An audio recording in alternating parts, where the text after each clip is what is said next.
Uma boa noite a todos assistem. Meu nome é Mariana Costa, eu sou psiquiatra e sou coordenadora do Núcleo Ivone Pereira de Suicídio da Associação Médico Espírita do Rio Grande do Sul. Então é com imensa alegria, né, que a gente dá início à nossa live de hoje sobre suicídio e suas interfaces. E hoje, então, nós temos dois convidados muito especiais, e eu vou iniciar, então, apresentando o nosso convidado mais externo, que é o professor Alexander Moreira. O professor Alexander Moreira, então, é professor associado de psiquiatria da Faculdade de Medicina da Universidade Federal de Juiz de Fora.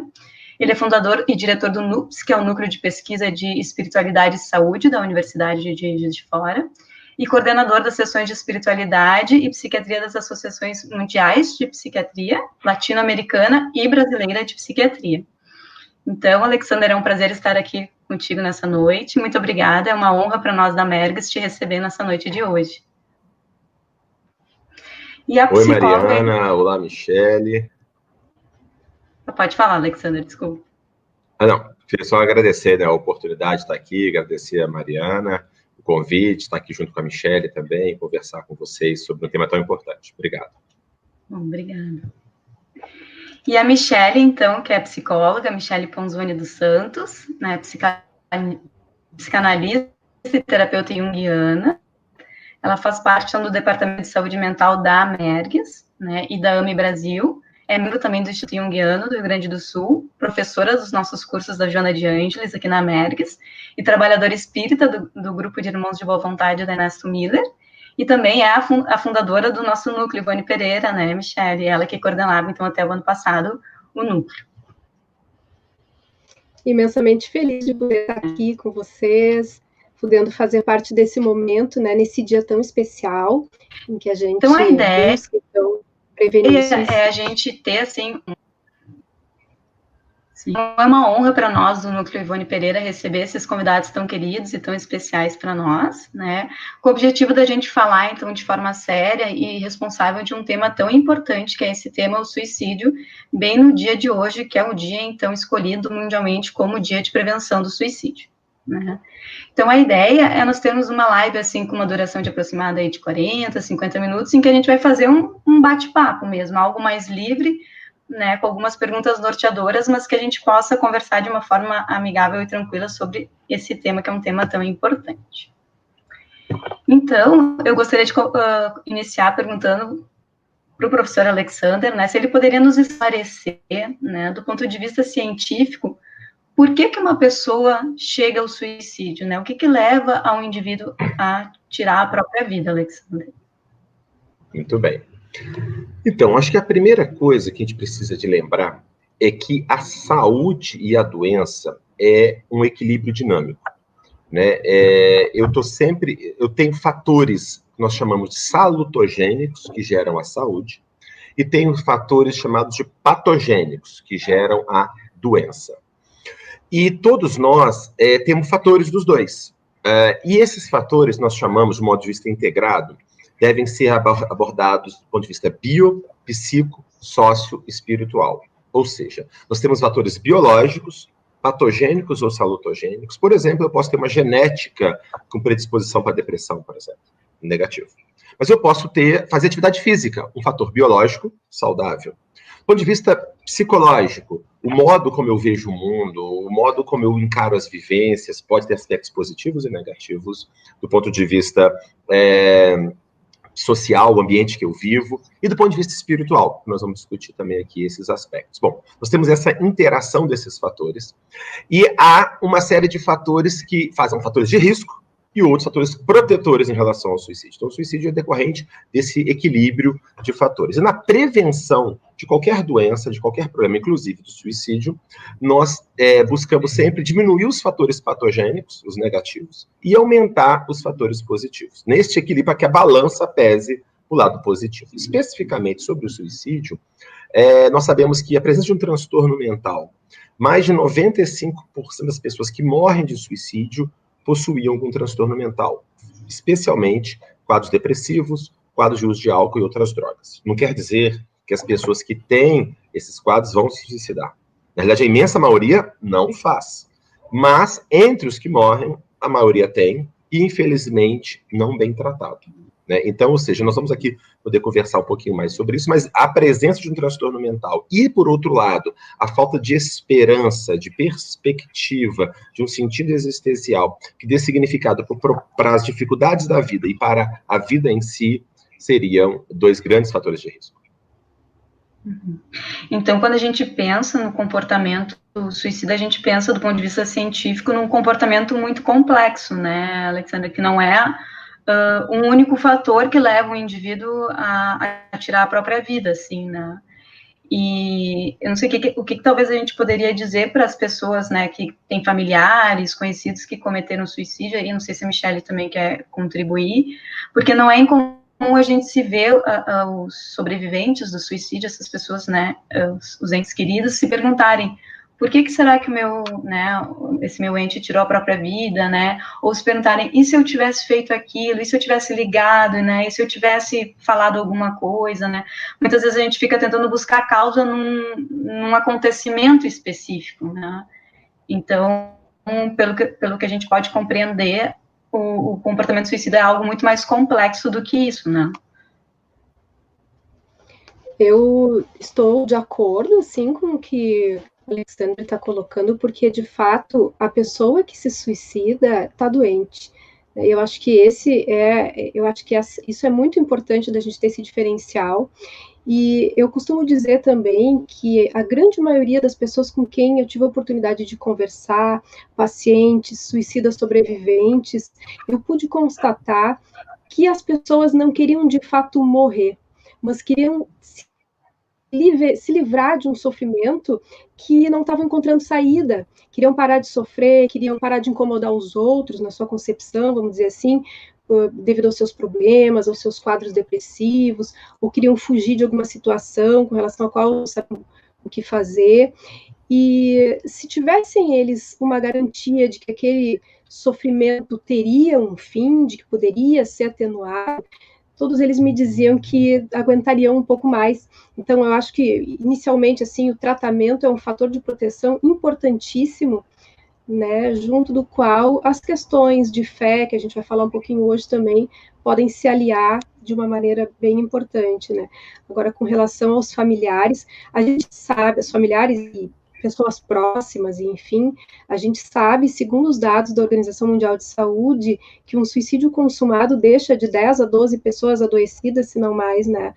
Então, os conflitos de culpa, e o que eu podia ter falado, será que eu podia ter feito alguma coisa, tudo isso acaba torturando as pessoas que ficam.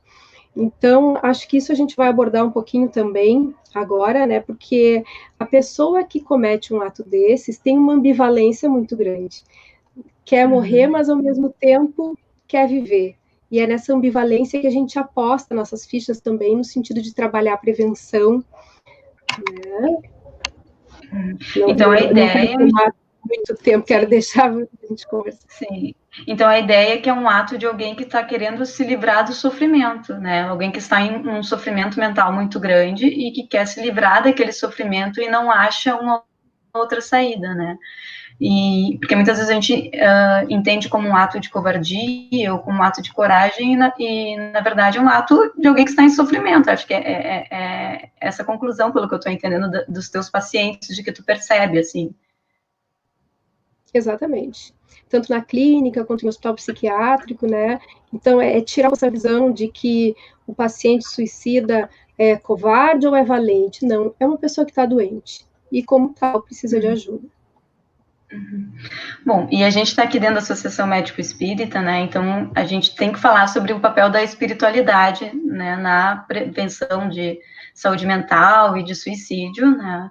Então ninguém melhor que o Alexander, eu acho, para nos trazer alguns dados de pesquisa, né, Alexander? O que as pesquisas nos dizem sobre isso, já que vocês dois citaram como fatores importantes aí de proteção, né? Muito bem. Então, como foi comentado antes, exatamente, o suicídio, ele está relacionado, em grande parte, por uma ação de desespero, né? A pessoa está num sofrimento, passando por uma dificuldade, ela não vê perspectiva disso melhorar, ela muitas vezes se acha incapaz de lidar com o problema, sente um peso para as pessoas, né? E muitas vezes acha que vai fugir daquela situação a partir do suicídio. Naturalmente, por exemplo, a depressão é um fator de risco importante. Por quê? Porque a depressão faz com que a gente veja o mundo de forma distorcida. Eu coloco um óculos muito escuro, então o dia pode estar lindo, maravilhoso, mas eu estou vendo tudo muito escuro. Tem uma lente que atrapalha a minha percepção. Tanto é que muito como paciente com muita ideação suicida, você trata direitinho e ele muitas vezes desaparece. Ele fica, nossa, como é que eu pensei aquilo? A minha pensamento estava completamente fora de si. Inclusive, na prevenção, é muito importante mostrar isso, ou seja, que é natural, às vezes, situações muito difíceis, principalmente quando a pessoa tem também um transtorno mental, alguma coisa assim, uma depressão, um problema de substância e tal, a pessoa pensar em suicídio. Ela pode pensar em querer morrer. Mas há muitos outros caminhos para sair dessa situação, né? Há outros caminhos mais adequados para lidar com... E a maioria das pessoas que passam por isso, que pensam nisso, consegue encontrar resultados mais saudáveis de outra forma. Bom, e uma das coisas fundamentais também, claro, tem também o indivíduo, a escolha do indivíduo, a visão de mundo que o indivíduo tem sobre isso tudo, né? A pessoa pode ter no mesmo nível de depressão, por exemplo, com o mesmo grau de problema social, financeiro, familiar, e uma vai pensar em suicídio e outra não. Ou as duas vão pensar, mas uma vai partir para o ato e outra não. Tem também a questão da escolha do indivíduo. Existe isso também, a gente não pode tirar isso. Existe isso, e é importante que ele saiba disso, e ele tem um papel ativo de lidar com isso. E nesse aspecto entra a espiritualidade. Então, resumo da ópera sobre a espiritualidade, há literalmente hoje, assim, teve uma revisão sistemática de um grande autor, Harold Koenig, em que ele identificou mais de 100 estudos sobre o impacto da espiritualidade sobre a saúde. Ele investigou 141 estudos investigando o impacto da espiritualidade sobre a saúde, e destes 141, 106 estudos indicavam que o maior nível de religiosidade estava associado com menores níveis de comportamento suicida.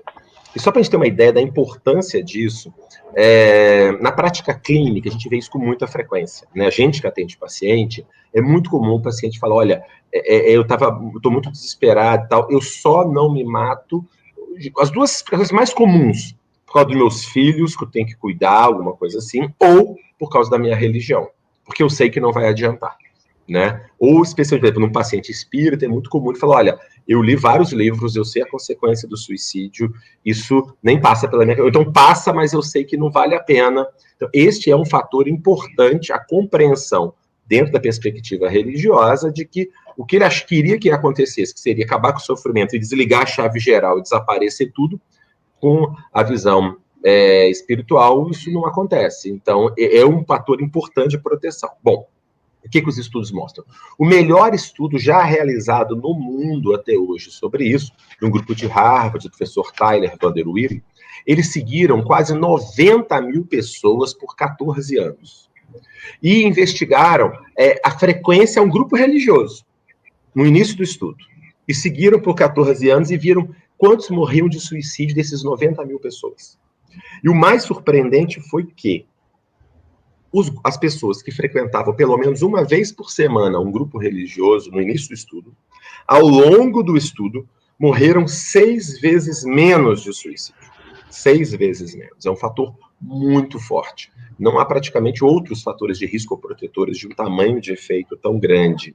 E um dado interessante é que essas pessoas que frequentavam o grupo religioso pelo menos uma vez por semana, elas tinham menos depressão, menos problema com álcool, e melhor suporte social.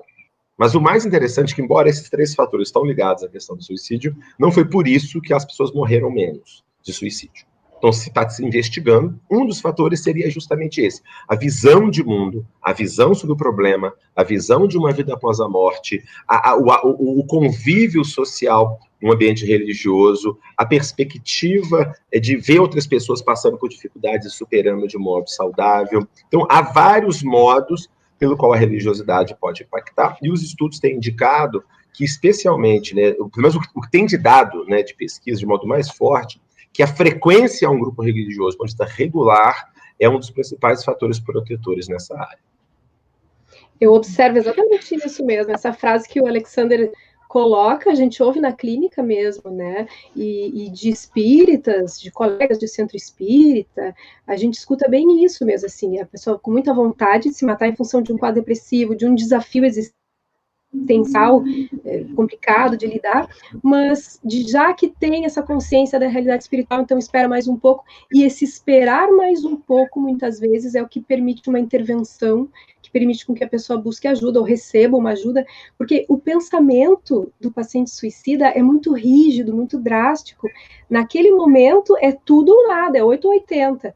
Então, ou existe uma solução mágica para o problema, daí a pessoa não encontra, né?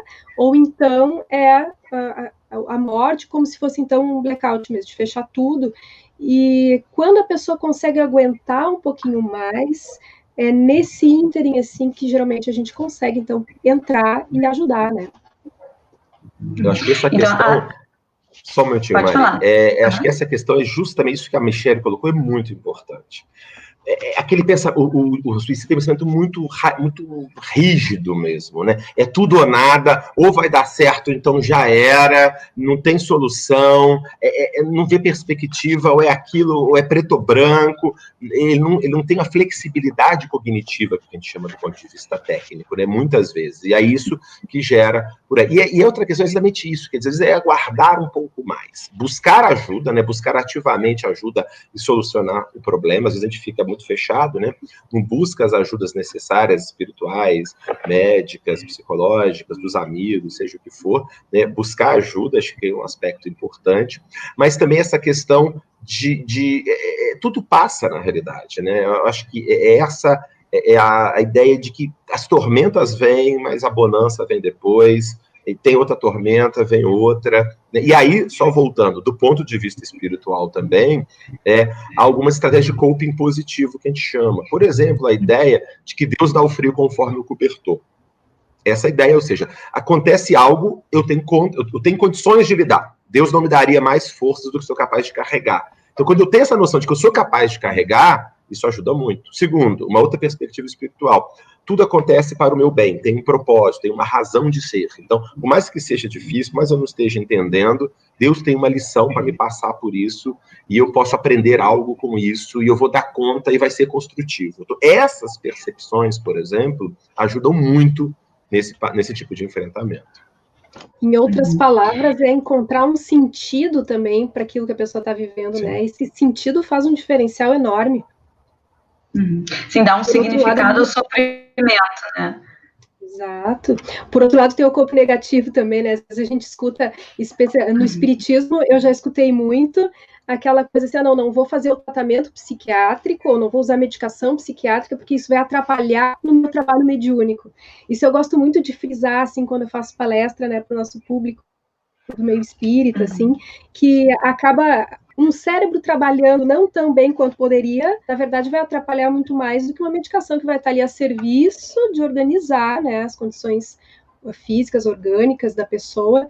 Então, também tem esse aspecto, né? Ou então, Jesus vai me salvar, então eu não vou fazer o meu tratamento, não precisa, não é necessário, né?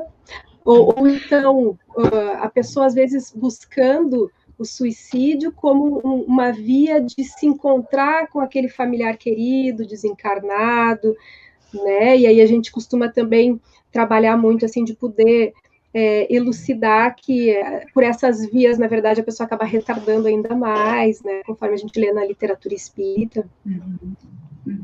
Eu ia justamente perguntar isso, né, Michelle? Então, assim, a gente não tem dúvidas, até do ponto de vista científico, de que a religiosidade, a espiritualidade é um fator muito protetor, né? Tanto para a saúde mental quanto para o suicídio. Como o Alexander falou, um fator que tem um tamanho de efeito muito grande, assim, né, na prevenção aí de suicídio. Mas nem sempre a religiosidade, ela é benéfica, né? Tem, em alguns momentos, da forma como a pessoa flexibiliza o pensamento, isso pode atrapalhar, né? Então, acho que isso que tu falou do coping negativo, não sei se o Alexandre também quer falar alguma coisa sobre alguns tipos de coping negativo, né? Isso, como eu gosto de brincar, né? Sempre existe o lado negro da força, né? Assim, já desde o Star Wars, né? Então, assim, tudo pode ser usado de modo negativo, né? E a espiritualidade também. Embora, felizmente, o coping negativo, que é o uso, né, de religiosidade, é bem menos frequente do que o positivo, é de 3 para 1, basicamente, em termos de frequência, né? E aí, por exemplo, alguns exemplos de coping negativo que a gente poderia comentar. Um é isso que a Michelle colocou, ter que escolher entre a parte espiritual ou orgânica. Isso é muito comum, né? Pessoas religiosas, espíritas especialmente, mas esse meu problema é espiritual, é físico, é psicológico, não faz sentido essa pergunta. Por quê? Porque é bio, psico, sócio, espiritual. É tudo a mesma coisa, é tudo junto. Por quê? Eu posso ter uma predisposição biológica, com mais o meu modo de enxergar o mundo, com mais o ambiente que eu vivo, com mais a minha questão espiritual. Tudo isso vai fazendo a balança pesar para um lado. Para corrigir, eu tenho que mexer em todos os aspectos. Mais uma vez, questão dicotômica. Ou eu tomo remédio, ou eu faço terapia, ou eu faço atividade física, ou eu desenvolvo a espiritualidade. Por que o ou? Por que eu não integro tudo para a balança virar muito mais fácil do que deixar tudo só em cima de uma coisa? Né? Vamos trabalhar no todo para reequilíbrio global do indivíduo. Então, isso é uma questão do coping negativo, achar que é só uma coisa.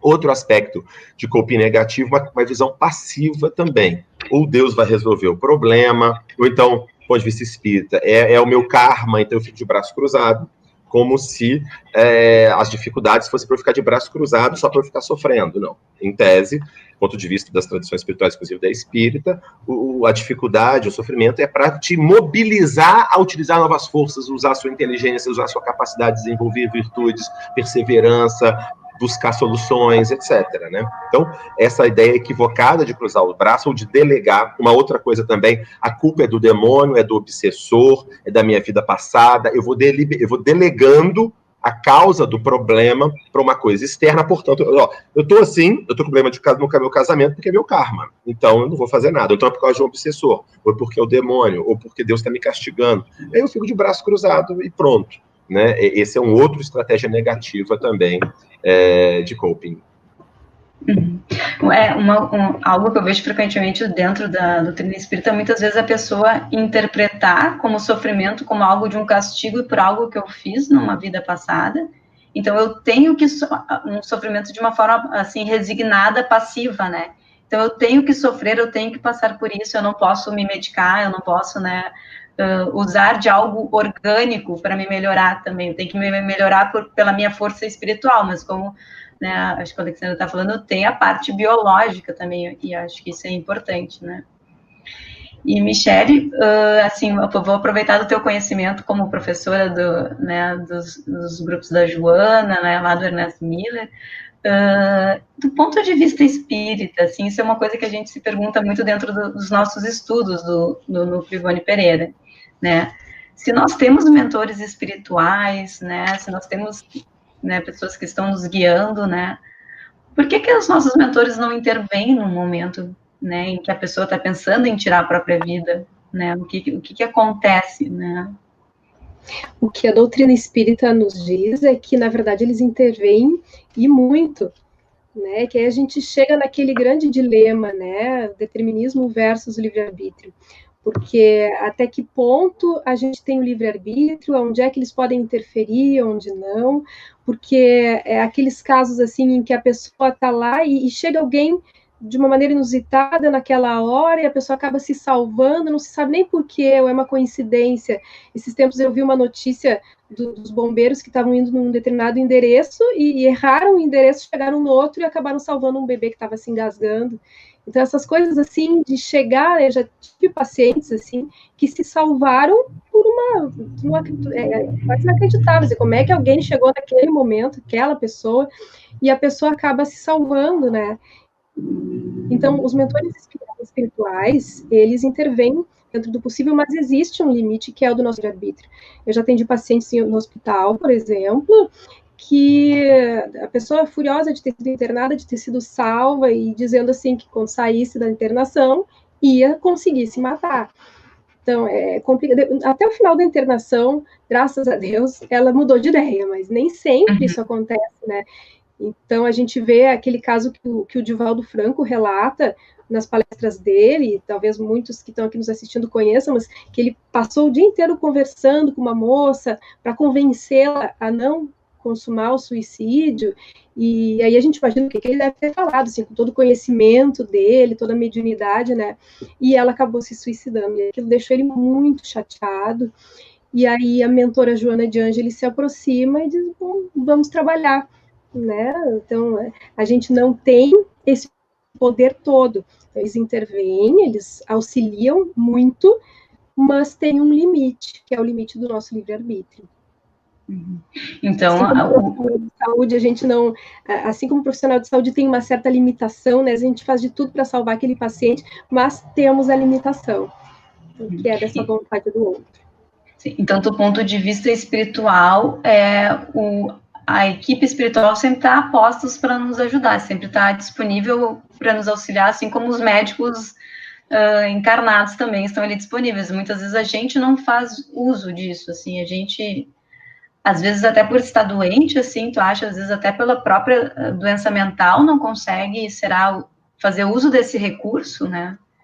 Claro, mas apesar de que os dados que a gente tem, assim, do quanto é possível se evitar um suicídio, 90%, segundo a Organização Mundial de Saúde, né, 90% dos suicídios podem ser evitados, e aí é que entra, assim, o que está nessa margem, assim, né, que é o poder alguém acolher, alguém poder intervir nesse momento.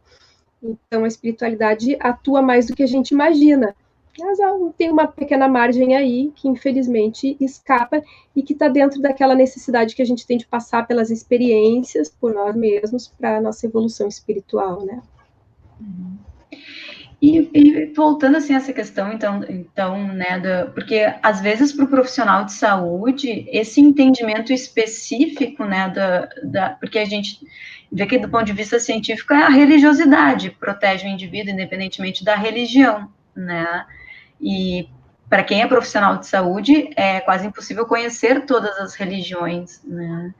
Então, eu não sei se o Alexandre quer nos comentar alguma coisa do ponto de vista, assim, de estudos, né, o que existe de poder agregar, né, a própria religião dentro do tratamento do indivíduo, assim, né, de que formas os profissionais que nos ouvem podem utilizar da religiosidade do indivíduo, já que a gente está falando que isso é algo tão importante, né? Perfeito, perfeito. Mas antes de responder isso, eu vi algumas perguntas sobre a questão de crianças e famílias e tudo mais. Eu queria comentar, inclusive, sobre a importância. Tem alguns estudos começando a acontecer também sobre a importância da espiritualidade e religiosidade nos jovens nesse processo de criação, como que está sendo isso. Vou contar dois estudos muito impressionantes, assim, que chamam bastante a atenção da gente. Um estudo também realizado nos Estados Unidos, publicado recentemente, em que eles seguiram aproximadamente 6 mil adolescentes. Pegaram adolescentes com mais ou menos 15 anos de idade e seguiram por em torno de 10 anos. Ou seja, pegaram adolescente e viram até adulto jovem, até os 25, mais ou menos dos 15 aos 25, tá? Então, de 6 mil adolescentes. E eles também investigaram justamente essa questão do nível de envolvimento religioso, de frequência ao grupo religioso nos adolescentes.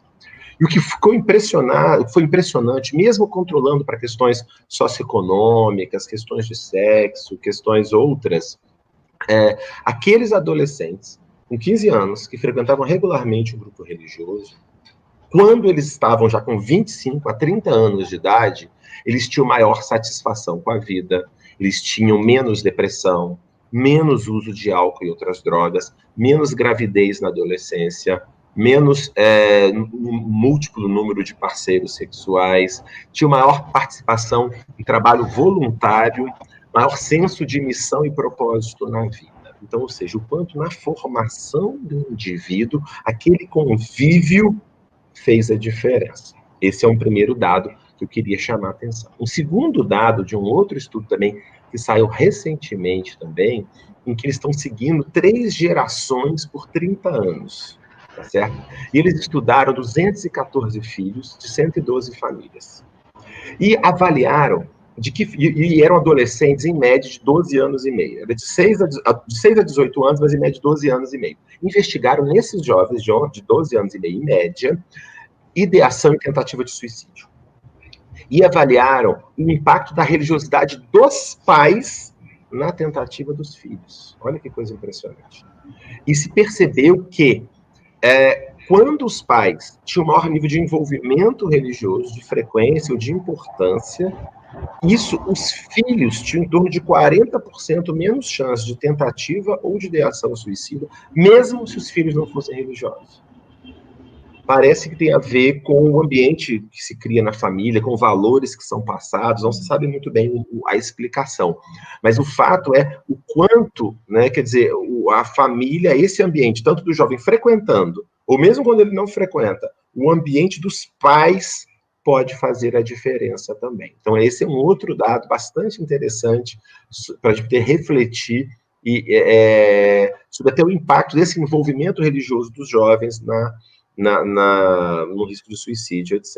E agora, voltando à pergunta da Mariana sobre o que o profissional pode fazer, bom, a primeira coisa que o profissional tem que saber isso, ou seja, que isso impacta a saúde, impacta o suicídio, é um fator protetor importante. Né? Então, se é um fator protetor importante, eu, enquanto médico, psicólogo, enfermeiro, preciso de saber sobre isso. E como é que eu posso saber? Como eu posso perguntar efetivamente? Eu vou perguntar para a pessoa, quando eu estou perguntando, por exemplo, sobre os hábitos dela, lazer, o que ela tem interesse, ela faz atividade física, pergunto para ela, você tem alguma religião, alguma espiritualidade? Como é que é isso para você? Você frequenta algum lugar?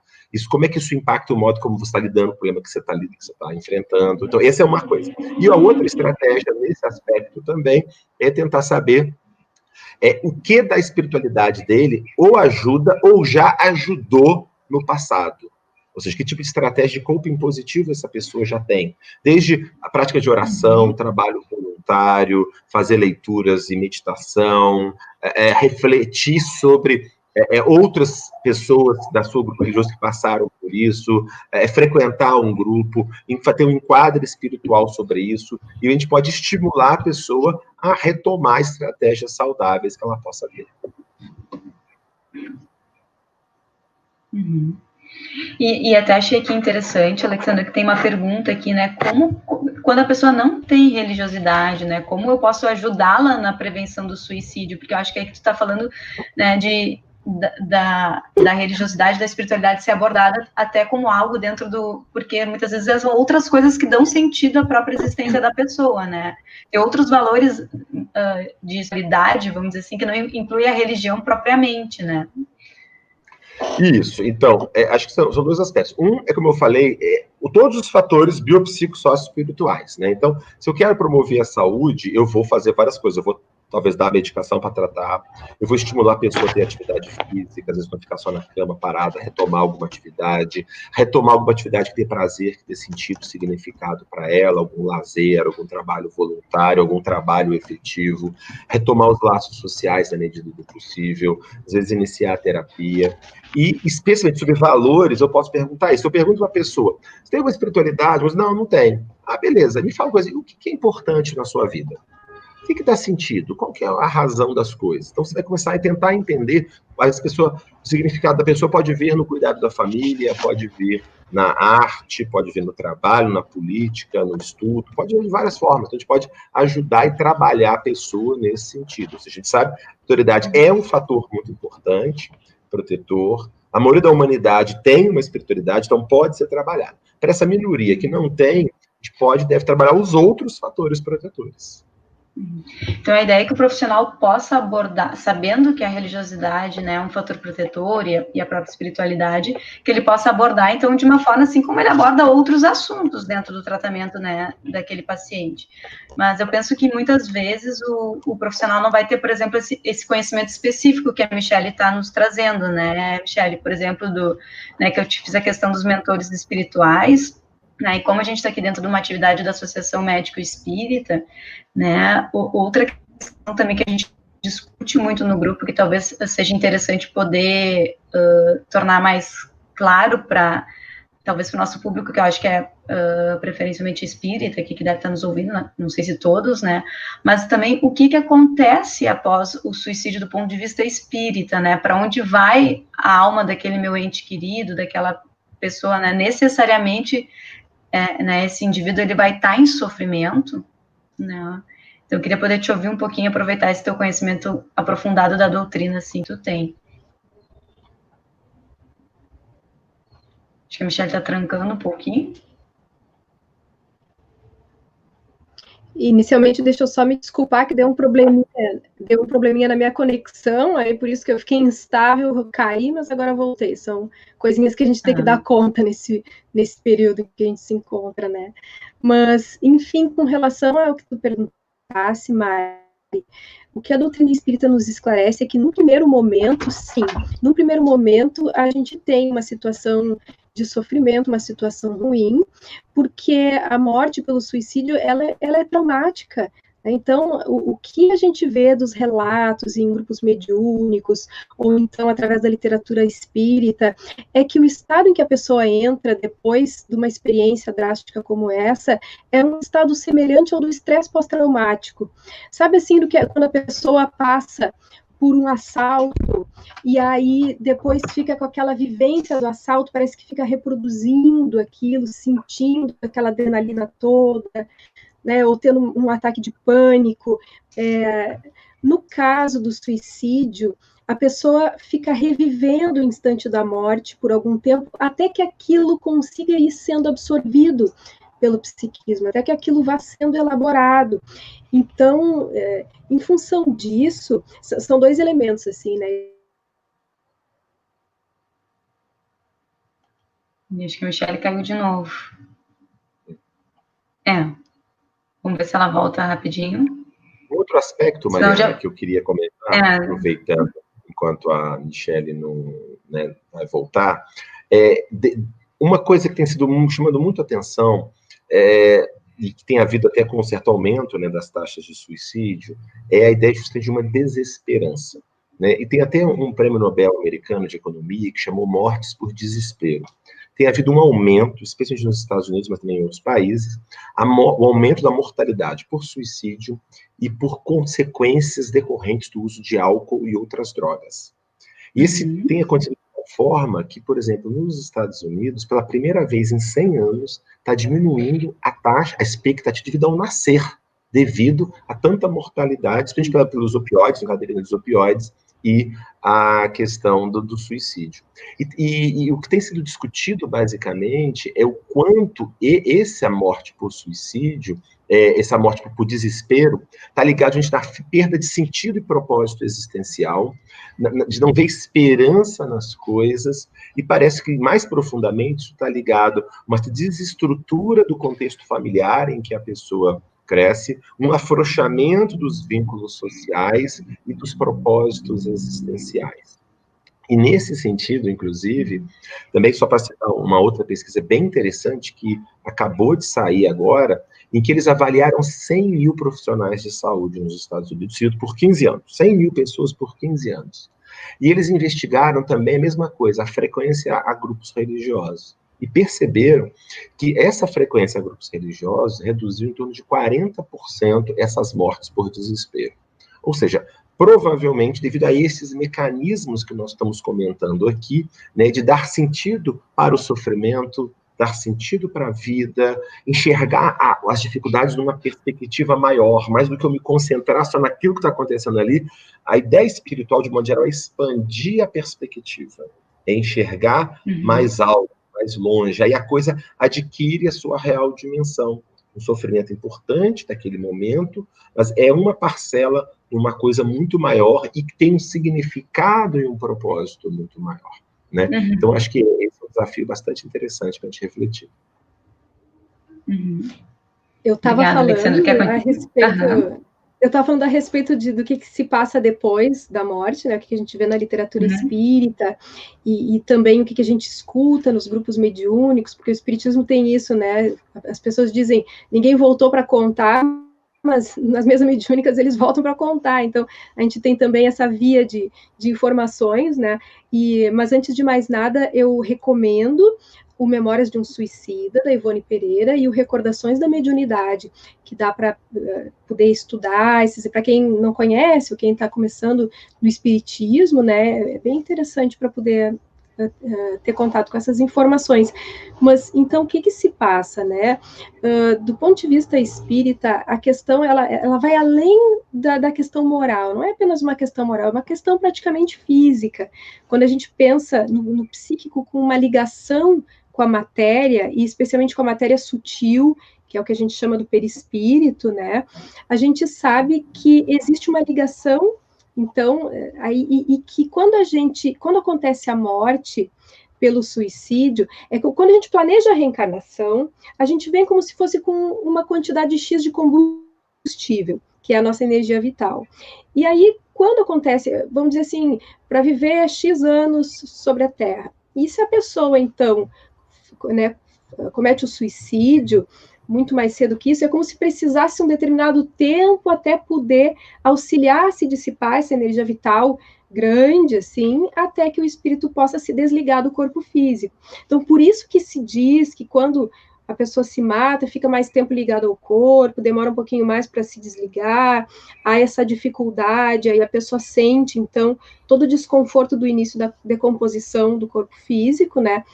Mas que isso tem um fim, né? Não, a pessoa não fica eternamente nessas condições, é temporário, e o papel da prece nesse sentido é extremamente importante.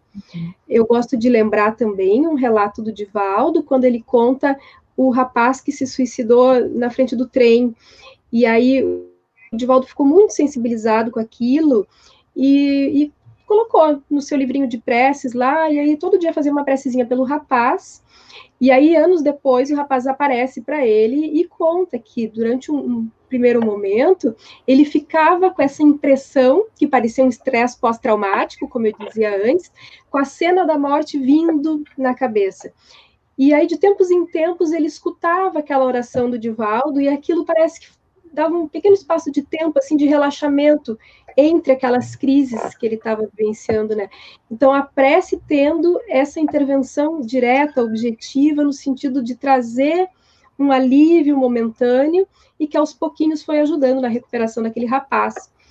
Então, é mais ou menos isso, né, que a gente escuta mesmo dos relatos. E, Michele, tem uma pergunta aqui sobre o papel dos obsessores, né, da influência espiritual também, acho que no comportamento suicida, né? Uhum. Sim, a gente sabe que as relações entre os espíritos, encarnados ou desencarnados, se dá por uma lei de afinidades, né? Se a gente está numa vibração de muito sofrimento, de muito desespero, a gente vai entrar em sintonia com aquelas mentes que se encontram na mesma vibração. Então, é claro que uma pessoa que está em desespero, que está ali pensando em se matar e coisa e tal, acaba se vinculando a essas outras mentes, mais ou menos, que vão ter um papel também de perturbar, de instigar, né, de favorecer essa situação ou não. Então, existe uma ligação, sim, só que a gente não, como é que eu vou dizer, a gente não deve colocar a culpa no obsessor, porque, em última instância, ele está ali por uma afinidade de sintonia com a pessoa, né, e é tratando a questão da própria pessoa que ela vai conseguir se proteger dessas interferências. Então, um trabalho de desobsessão, ele pode até auxiliar do ponto de vista espiritual, mas ele por si só não vai ser suficiente se eu não remover dentro de mim essas questões emocionais, né, que atraem, de certa forma... Exato, porque o trabalho de desobsessão visa auxiliar aquele espírito obsessor. Então, o espírito se afasta, vai receber ajuda e tal, e a pessoa continua lá, continua vibrando da mesma maneira quando vê, então... se atrai outros espíritos de mesma sintonia, né, e daí o quadro se repete. Então, por isso que é só pela mudança da própria pessoa, do próprio paciente, que a gente vê a coisa melhorar, né. Então, dando já encaminhamento para o fim da nossa live, né, eu gostaria de ouvir de vocês dois, assim, né, acho que como a gente está nesse mês de prevenção do suicídio, né, quais são os sinais, aqui tem essa pergunta até, então, que eu acho importante, né, como reconhecer, né, que alguém perto de mim está precisando de auxílio, está apresentando alguns sinais, e o que eu devo fazer para auxiliar, então, essa pessoa, né, que está apresentando esse sofrimento. Acho que são indicadores, muitas vezes, nem sempre é fácil de perceber, mas algumas vezes a gente percebe indicadores de que a pessoa não está bem. Por exemplo, a pessoa começa a ficar mais retraída, a pessoa, ela tinha hábitos, né, de participar de atividades, interagia mais, ela começa a se fechar, começa a não participar nos grupos que ia, sair, ou atividade social, ou religiosa vai se retraindo muitas vezes, né, começa a ficar mais angustiada, uma aparência mais pesada. Muitas vezes começa a utilização ou aumento da utilização de substâncias, começa a beber mais, começa a usar drogas, né? Muitas vezes ela vai se afastando também, às vezes, de alguns amigos, do próprio envolvimento espiritual e religioso. Então, são alguns sinais de que a coisa não está indo bem. Percebendo isso, a gente deve se aproximar dessa pessoa, tentar ouvir, perguntar o que está acontecendo, oferecer a ajuda, né, oferecer que tá do lado, e oferecer até indicar algum tratamento, poder fazer alguma avaliação mais especializada, se isso for o caso também, né, estimular, chamar a pessoa, estimulá-la para retomar outras atividades positivas que ela estava fazendo. Agora, é importante também a gente saber, a gente não pode assumir para a gente a responsabilidade de salvar alguém nesse sentido, né, porque não depende da gente. A gente pode ajudar, a gente tem um controle, a gente pode fazer sobre nós, né? Agora, sobre o outro, a gente pode ajudar, a gente pode apoiar, a gente pode tentar dar o estímulo, mas, no fundo, a escolha, no final das contas, é da pessoa. Eu gosto de dar um exemplo clássico, já que você está falando de um ambiente religioso, Jesus, por exemplo. Né? Judas Iscariote conviveu com Jesus pelo menos os 3 anos lá do ministério de Jesus, e ele no final, traiu Jesus e se suicidou, né? Ou seja, então eu digo que isso é importante para o sobrevivente, né? Que é aquele familiar que tá e tudo mais. Quer dizer, a gente pode fazer a nossa parte, tentar colaborar, mesmo com as nossas falhas, né? E tudo mais, mas em última análise a gente não tem controle sobre isso. Isso é importante também, porque frente às dificuldades, cada um reage de um jeito. Pedro traiu Jesus, né? Negou, mas usou aquilo como um mecanismo, uma mola para poder impulsioná-lo. Saulo, a mesma coisa, né? Matou, né, Estevão, matou cristãos, perseguiu e usou aquilo ali como um mecanismo de impulsionamento, usou uma culpa construtiva, né, de impulsionamento. E, por exemplo, Judas, infelizmente, optou por outro caminho. Então, isso é uma coisa importante. Nós temos que estar atentos, não podemos negligenciar, nos omitir, mas também sem assumir uma responsabilidade no sentido de garantir que eu vou conseguir curar alguém ou resolver tudo. Porque existe também, em última análise, a escolha da pessoa. É bastante importante também. E eu acho que nessa mesma linha, assim, né, é importante dizer que a gente procura sempre levar a sério. Não interessa se parece que a pessoa está querendo chamar atenção, a gente leva a sério e vê depois. Essa é a orientação que a gente costuma dar, né? E acolher aquela dor dentro do que nós podemos fazer, então, para ajudar, porque acolher a dor é como se fosse abrir a válvulazinha da panela de pressão e permitir que aquela pressão se alivie. Então, poder escutar sem julgamento, sem crítica, deixar que a pessoa fale, sem medo de falar sobre a questão da morte, porque às vezes as pessoas têm medo de perguntar, será que fulano está pensando em se matar? Será que isso constitui um risco de suicídio, uma ideação suicida? E pergunta, vem cá, pensamentos de morte, né? Não é isso que vai dar ideia para a pessoa. Né? Pelo contrário, o fato de poder falar, desabafar, isso alivia e faz com que a pessoa possa pedir ajuda também. Então, isso é muito importante, né? E depois buscar a ajuda adequada, né? Buscar um apoio profissional, buscar um tratamento. E eu acho que também, nesse período de Setembro Amarelo, é sempre importante a gente lembrar do CVV, né? A maioria de nós conhece, mas sempre pode ter aquela pessoa que nunca ouviu falar. Então, nós temos o número 188, que no Brasil inteiro pode se telefonar gratuitamente a qualquer hora do dia, né? 24 horas por dia, 365 dias por ano, tem voluntários disponíveis para acolher, seja qual for o problema que a pessoa possa ter, ou não tem com quem conversar, ou conversar com alguém, assim, com sigilo, né, que não está no seu meio e tal. Então, qualquer pessoa pode telefonar e ter um apoio, ter um auxílio através do Centro de Valorização da Vida. E para os jovens também é importante, né, eles têm chat também, né, muitas vezes os jovens têm essa resistência maior de ligar, né, então podem também se comunicar através da escrita, né, às vezes é mais fácil, né, mas acho bem lembrado mesmo, deixar o número do CVV, né, que é 188, né, para quem precisar dessa ajuda, né? Mari, posso Alexandre, falar você mais de uma falar coisinha? Claro, Isso. claro. Então, isso que a Michelle falou é muito importante, né? A gente entender, acolher a pessoa que está passando por dificuldades, né? A tentativa de suicídio, por mais às vezes atrapalhada ou dramática, ou até, entre aspas, chamar atenção, na realidade, muitas vezes, eu costumo dizer, é um pedido inadequado de socorro, muitas vezes, né? Quer dizer, a pessoa está sofrendo e está tentando buscar ajuda e busca desta forma, muitas vezes. Agora, tem que entender justamente que acolher e ouvir não quer dizer concordar e passar a mão na cabeça. É bastante diferente. Especialmente em relação até com adolescentes, pais com filhos, etc. e tal. Às vezes os pais ficam meio numa situação com muito medo e acabam realmente achando que para o filho estar com problema e tal, tem que fazer tudo o que ele quer. Não, absolutamente, não é nada disso. Né? Você vai acolher, vai entender, mas é importante também buscar o que deve ser feito, entender os limites da situação e responsabilizar a pessoa pela sua ação também. Porque senão, infelizmente, existe essa situação. Se não fizer assim, eu me mato. Se não fizer assim, eu me mato. Não, isso não pode ser dessa forma.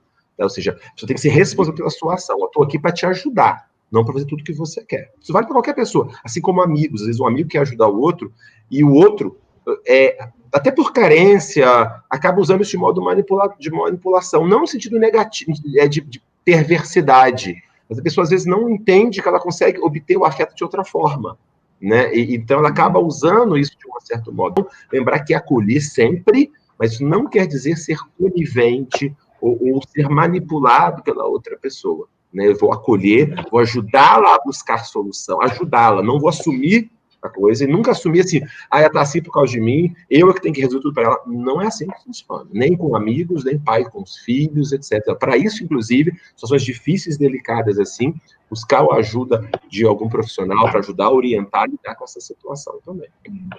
Sim. Então, acho que acolher de forma não julgadora, né, dar aquele colo naquele momento, mas não passar a mão na cabeça, né, Alexandre, levar com seriedade aquilo que a pessoa está falando, né, e colocar dentro da pessoa a responsabilidade, bom, né, tu estás em sofrimento, eu tô aqui para te ajudar, mas tu tem a tua parte também nesse tratamento, né, e de buscar esse auxílio, né, de tornar a pessoa ativa, né, nessa busca, né. Vocês têm mais alguma coisa que vocês gostariam de colocar? Eu diria para quem está nos ouvindo, né, se estiver passando por um drama desses, assim, uma situação difícil, aguenta mais um pouquinho, né, a vida vale a pena, as coisas mudam com o tempo, de forma que a gente, às vezes, não espera, da maneira que a gente menos espera, e o Haroldo Dutra diz nas palestras dele, né, que ele escutou uma vez uma orientação espiritual de que o sofrimento tem dia e hora para acabar. Quando ele falou isso me sensibilizou profundamente, porque teve uma ocasião na minha vida em que eu tive a mesma resposta da espiritualidade, né? Calma, o sofrimento tem dia e hora para acabar. E aí o Haroldo vem a público assim e conta isso. Então, é o que a espiritualidade nos diz, né? O sofrimento tem fim, como o Alexander disse agora há pouco, tudo passa, né? Então, a gente precisa dar uma chance para a vida se mostrar de outras maneiras, a vida ela é muito criativa, e estamos aí uns para cooperar com os outros, então permitir que os outros também se aproximem, nos auxiliem, né? Gostaria de deixar essa mensagem para o nosso público. Obrigada, Michelle. Alexandre, não sei se quer deixar alguma mensagem para o meu público. Não, eu queria realmente agradecer, eu acho que essa Michelle colocou muito bem, né? Assim, as dificuldades, as noites escuras da vida, todos passaremos, né? E isso faz parte da vida, né? Agora, é essa ideia mesmo, ou seja, esse enquadro, esse modo de enxergar, né? Ou seja, existe um propósito, existe um sentido, eu tenho capacidade de lidar com isso é passageiro. O que eu posso buscar efetivamente de soluções, evitar que a questão muito rígida, né? Não, tem que ser assim. O que eu posso buscar de alternativas, de auxílio, que eu não estou enxergando nesse sentido? Persevera um pouco mais, que a coisa passa. Nossa vida é assim, só olhar para trás. Né? Quantas vezes passamos por coisas que... Gente, eu não vou dar conta. Quantas vezes? Todos nós passamos por isso, muitas vezes, não é verdade? Então, é mais uma. Bom, então, Alexandre e Michelle, muito obrigada pela disponibilidade de vocês, né, por nos orientarem, assim, de forma tão clara, né, nos trazendo dados aí da experiência de vocês, né, dados de pesquisa, dados, né, do conhecimento espírita, e que a gente imagina, assim, dentro do nosso núcleo, né, que o público possa aproveitar e ser uma luzinha, né, muitas vezes, nesse momento de sofrimento, né, que possa justamente ser uma luzinha que nos flexibilize, né, as nossas crenças, os nossos pensamentos, né, que nos alivie o sofrimento de alguma forma. Muito obrigada em nome do Núcleo, agradeço muito mesmo a disponibilidade de vocês, né, e poder ter essa fala tão, assim, amiga e carinhosa com vocês. Obrigada. Eu agradeço. Obrigada, é um prazer estar com vocês. E gostaria então de dar uma boa noite a todos que nos assistem, obrigada por estarem nesse momento, né, com a gente, compartilhando, e a gente espera que isso tenha atingido de alguma forma o coração de vocês e que isso possa também ser compartilhado com as pessoas que não puderam estar aqui hoje, mas que vocês possam também compartilhar os aprendizados, né, os insights que tiveram na noite de hoje. Uma boa noite a todos. Boa noite. Boa noite.